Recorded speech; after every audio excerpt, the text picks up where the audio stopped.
powers of the universe. This is Maya Cat, back with another episode of Astrology Blog, where we unravel mysteries big and small. Today, we're diving into Chiron Retrograde transit in Aries 2025 to 2026. This is your invitation to heal not by erasing your wounds, but by honoring the wisdom they carry. Whether you're rising Aries or Pisces, or anywhere in between, Chiron whispers a personalized love letter to your soul, guiding you back to your fire, your voice, your unedited essence. As always, I've brought along my brilliant co-host, Brian, to guide us through the details. So grab your favorite drink, or maybe a snack, and let him whisk you away. Brian, take the wheel. Thank you, Maya. You always know how to set the stage. Let's explore what this topic really means for you, and why it could be the key to unlocking your next big breakthrough. There drifts through the velvet ink of the cosmos, past Jupiter's storms and Saturn's rings, beyond the size of comets and the gossip of asteroids, a quiet luminary whose retrograde motion should never send you sprinting for celestial bunkers or clutching your birth chart like a life raft. No, beloved soul, quite the opposite. This is no cosmic storm to weather, but a sacred summons to stillness. This is Chiron, the limping sage, the wounded healer, the galactic alchemist who takes your deepest bruises and tattoos them with starlight. He does not drag you backward into the swamps of regret. He draws you inward, as gently as moonlight pooling on water, guiding you to kneel, cross-legged and breathless, in the temple of your own trembling nervous system. There in that hallowed silence lie the ancient fractures, not to be carved open by scalpels, but soothed by song. Not to be fixed, but felt.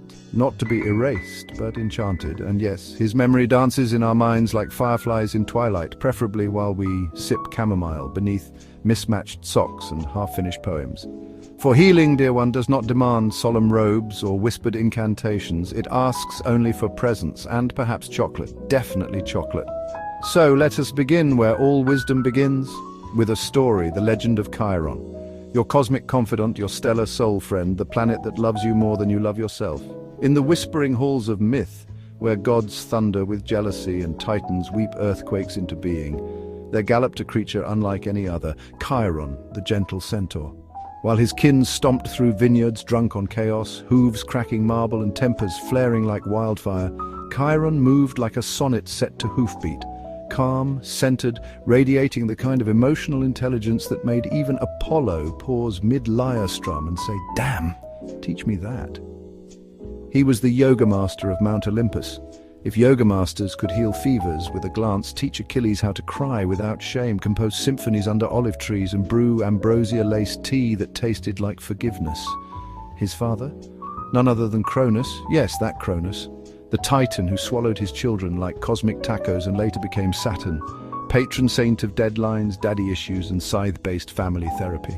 Officially wed to Rhea, who, bless her, was busy birthing Zeus, Poseidon, Hades, and the rest of the divine soap opera cast, Cronus had a secret fling, a moonlit, moss-scented tryst with the luminous oceanid nymph Philera, whose name means linden tree, and whose essence smelled of honeyed earth and lullabies hummed at dawn. To hide his dalliance, because apparently turning into a centaur counts as incognito in mythological HR, Cronus shapeshifted, and thus Chiron was born, not of prophecy or violence, but of stolen kisses and woodland grace. He inherited his mother's tenderness, her patience, her quiet strength, and perhaps her eye roll at men who think horse mode is romantic. Though born immortal, Chiron chose the path of the student, apprenticing under Apollo, god of music, medicine, and devastating cheekbones, and Artemis, goddess of wild places, silver arrows, and zero tolerance for litterbugs. From them, he learned to read the stars like poetry, to heal with herbs and harmony, to track deer without disturbing a single dewdrop. He became the greatest teacher the ancient world had ever known, mentor to heroes, Asclepius, Jason, Achilles, Heracles, Theseus. Think Harvard, but with hooves, harps, and healing salves made from moonflowers. His heart? Vast as the night sky. He loved his chaotic divine family with the patience of a monk and the empathy of a therapist who never sends you a bill. Just a knowing smile and a cup of tea that somehow fixes everything. When Zeus, his half-brother, yes, brother from another mother, is literally true here, waged war against Prometheus, that fire-thieving, liver-regenerating rebel titan. Chiron stepped in, not with weapons, but with wisdom. Prometheus, chained to a rock while an eagle dined daily on his ever-replenishing liver, refused to reveal the secret of Zeus's downfall, not out of spite, but principle. Chiron admired him. They were kindred souls, both tender toward mortals, weary of divine drama, fluent in the language of quiet revolution. But Chiron saw a way out, elegant, sacrificial, divinely sneaky. He would trade his immortality for Prometheus's freedom. Knowing Zeus's ego wouldn't allow a direct plea, Chiron whispered his plan to Heracles.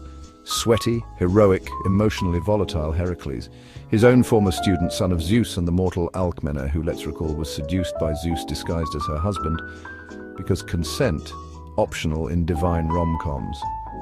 "Tell your father," Chiron murmured, "that if he frees Prometheus, I will surrender my immortality, and in return Prometheus will tell you the secret of Zeus's doom, which you may then tell your daddy."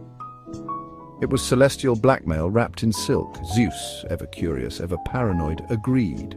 Heracles shot the eagle. Prometheus was freed, though Zeus, never one to let a grudge die, bound one of his fingers with a ring forged from mountain stone. And thus, dear mortal, began the tradition of wedding rings, a romantic gesture born from spite. "You're welcome." Prometheus, grateful beyond words, pointed Heracles toward the Hesperides, nymphs of twilight, and whispered the secret, that Zeus would be overthrown by a son born of the sea goddess Thetis. But here's the twist. He lied to Heracles, at least the full truth he shared only with Chiron. Zeus would not fall by a son's hand, but by his daughter's. And so it came to pass. Among Zeus's many, many romantic escapades was his union with the Titaness Leto, who bore him twins, Apollo, god of light and lyres, and Artemis, goddess of the hunt, the moon, wild forests, and absolutely zero patience for paternal nonsense. Artemis, fierce, free, eternally youthful, was Zeus's favorite. He gifted her silver bows, sacred groves, dominion over beasts, and the divine right to never ever be told what to do. But even goddesses have bad days. During one particularly volcanic argument, likely sparked by Zeus's latest fling and Artemis's very valid complaints about his hypocrisy, she drew her bow, fired in rage. Zeus, ever the coward when faced with his children's wrath, ducked behind Prometheus, who, ever the opportunist and perhaps still nursing a grudge, did not move. The arrow pierced Prometheus, and with divine theatricality he pushed it through his own body, straight into Zeus's heart. The king of gods fell. Prometheus died with him, a final act of poetic justice, wrapped in sacrifice and spite. But from their deaths rose redemption. Prometheus's son, Deucalion, yes, that Deucalion, and his wife, Pyrrha, survived the great flood sent by the lingering echoes of Cronus's curse. They repopulated the earth by tossing stone, which became men and women, a second Genesis born of sorrow, forged in hope. And Chiron, his sacrifice did not go unnoticed. Zeus, in one of his rare, shimmering moments of grace, lifted him into the heavens. Some say he became Centaurus, the wise centaur forever gazing at the stars. Others say Sagittarius, the archer aiming not for prey but for peace, for wisdom, for the quiet, radiant triumph of compassion over chaos. And so he rides still. Teacher, healer, martyr, mythmaker, the only being in all of legend who outsmarted fate, outloved the gods, and turned tragedy into starlight. It was precisely thanks to Chiron, his sacrifice, his wisdom, his unwavering love, that the lineage of Cronus Zeus was freed from the heavy chains of paternal curses, no longer bound by devouring fathers or doomed prophecies, but liberated by a centaur who chose mercy over might, song over silence, soul over survival. And his memory? It lives, not in dusty scrolls or forgotten temples, but in the quiet spaces between your breaths, in the poetry you whisper when no one's listening, in the courage that rises when you thought you were broken, in the stars that wink at you on lonely nights, as if to say, you're not alone. You were never meant to be perfect, so sip your tea, wear your mismatched socks, dance barefoot in your kitchen, and remember, Chiron is with you not as a planet, not as a myth, but as a friend, a gentle hoofbeat in the dark, the one who turns wounds into wisdom and wisdom into wonder.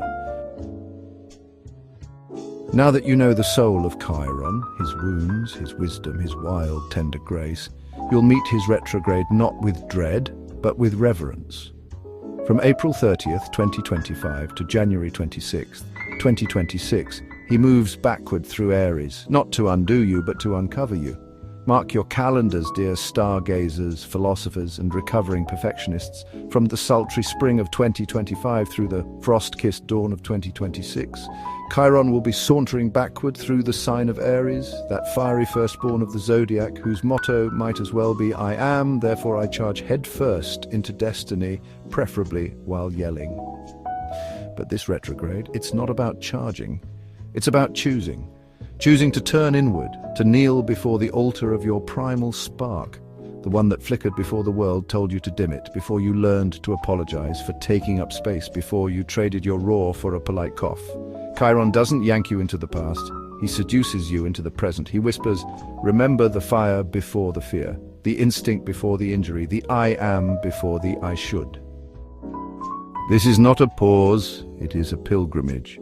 A return to the healing temples buried in your bones, a reunion with the ancient initiations written in your pulse, a homecoming to the soul that never stopped dancing, even when you forgot the music.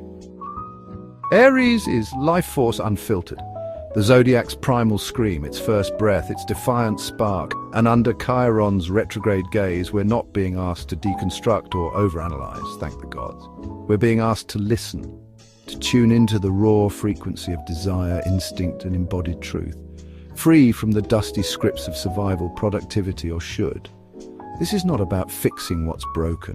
It's about remembering what's alive. Where does your energy surge? Where does it sputter? What part of you still believes you must earn the right to exist? What ancient version of you is ready to shed its skin, not in shame, but in sacred surrender? Chiron in Aries whispers, your wound is not your weakness, it's your doorway. Walk through it, barefoot, brave, and slightly bewildered. 5 soul invitations from retrograde Chiron. 1. Reignite your life force. Gently, like you're lighting a candle in a hurricane. Where have you dulled your spark to please others, to avoid attention, to fit into a box labeled appropriate? Chiron invites you to fan your inner flame, not to be more productive, but to remember what joy feels like in your bones. Light it for no reason, dance with it, let it remind you, you are not here to be small, you are here to be felt. 2. Soften the warrior, not disarm, but rearm with tenderness. Aries energy can armor up fast, independence as defense, anger as armor, achievement as distraction. Chiron asks your inner warrior to rest, not retire, to listen. What were you protecting? What truth were you fighting for? True courage isn't in the sword, but in the surrender, the willingness to speak your truth with velvet instead of venom. 3. Rewrite your identity. Like a bad novel, you're finally editing outdated survival modes, expired personas. Chiron's retrograde will lovingly drag them into the light, not to haunt you, but to honor them. Where did you confuse efficiency with essence, performance with presence? Let the old versions of you be thanked, released, and composted. You're not becoming someone new, you're remembering who you've always been.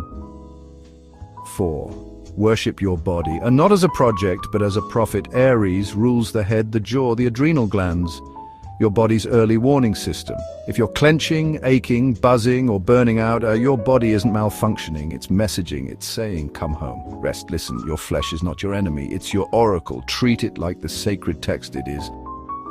5. Embody soul-led action, not impulse, but intuition in motion. What action aligns with your soul's rhythm? What desire is asking to be honored? What fight is worth picking? Not from reactivity, but from rooted clarity. Chiron turns instinct into wisdom. He doesn't ask you to move faster, he asks you to move truer. In myth, Chiron didn't just hand out bandages, he built temples of dream healing, taught the language of plants and planets, and played the lyre to harmonize the soul back into the body. His most famous student? Asclepius, god of healing, patron of dream incubation chambers where pilgrims slept beside sacred snakes, yes, snakes, cosmic Wi-Fi routers of ancient Greece, and woke up healed by divine downloads. This retrograde, it's your personal Asclepian temple. Preparation, slow your roll, breathe.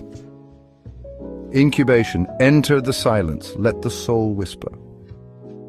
Revelation, pay attention to dreams, synchronicities, body tremors. Integration, heal by remembering, not fixing. You carry the temple within you. Chiron's just handing you the key, slightly tarnished, beautifully bent, and perfectly yours. Dear Aries, you are the flame and the student of fire. This is your initiation into the temple of becoming, and not to fix yourself, but to remember the version of you that never needed fixing. Your body is your altar, your breath your prayer, your power never lost, only forgotten. Welcome home, healer, welcome home, healed.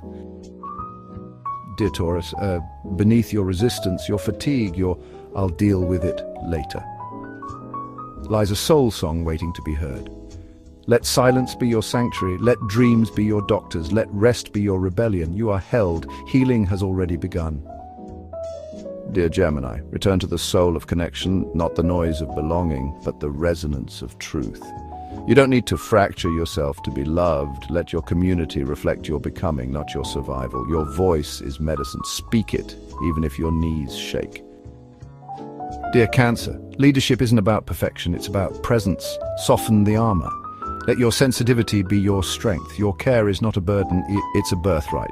Redirect your compass from out there to in here. You already carry the cure, let it lead.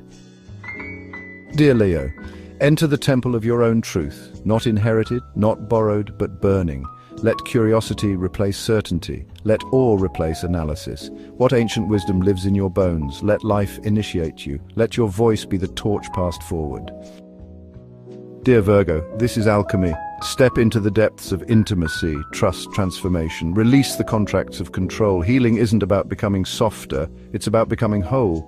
Let grief speak, let sensitivity be sacred. You're not here to fix the dark, you're here to integrate it. Dear Libra, the sacred mirror awaits. What do your relationships reflect about your boundaries, your belonging, your brilliance? This isn't about blame, it's about reclamation. You don't have to lose yourself to be loved. Love and selfhood, they're co-conspirators in your cosmic heist of wholeness. Dear Scorpio, return to the temple of the body. Where has your energy leaked? Where has your fire been chained to false expectations? Daily rituals become portals. Small acts become sacraments. Make your well-being a shrine. Worship here often. Dear Sagittarius, rekindle your creative spark. Not for applause, but for aliveness. Where did you learn it wasn't safe to shine? Where did play become performance? You're not here to please, you're here to pulse. Let your inner child lead, let your fire move. This is medicine, this is magic.